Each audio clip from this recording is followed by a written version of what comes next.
But first at 5, one state senator wants to put state government on a strict diet. Senator Joe Griffo wants to explore eliminating the Thruway Authority, and the acts could be aimed at other state authorities as well.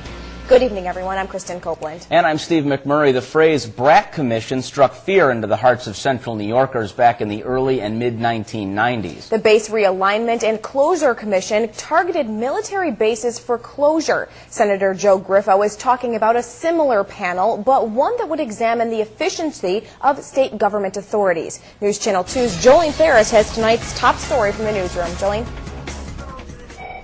Thanks, Kristen. One state authority Senator Griffo wants to examine dissolving is the Thruway Authority, citing ever-rising tolls that are strangling taxpayers' wallets. But the commission Griffo is talking about forming would examine all state authorities, placing their practices under the microscope, examining their level of efficiency. And Griffo says the possibility exists that not all authorities would survive the scrutiny.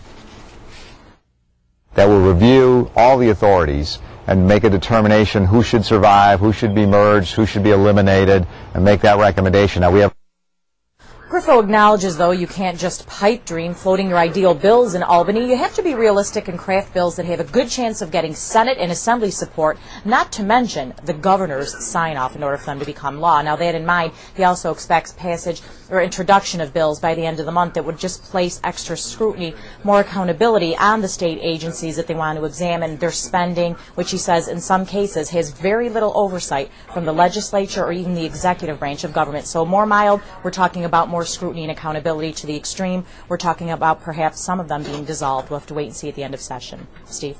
All right, Jolene Ferris. Jolene, did he mention at all if he has pitched this idea to some of his fellow legislators? Yes, he said there's actually some support for this in the Assembly. I should mention we did make a call to Assemblywoman Roy DeStito, and we haven't heard back from her yet. All righty, sounds good, Jolene Ferris. We'll see you again tonight at 6 o'clock.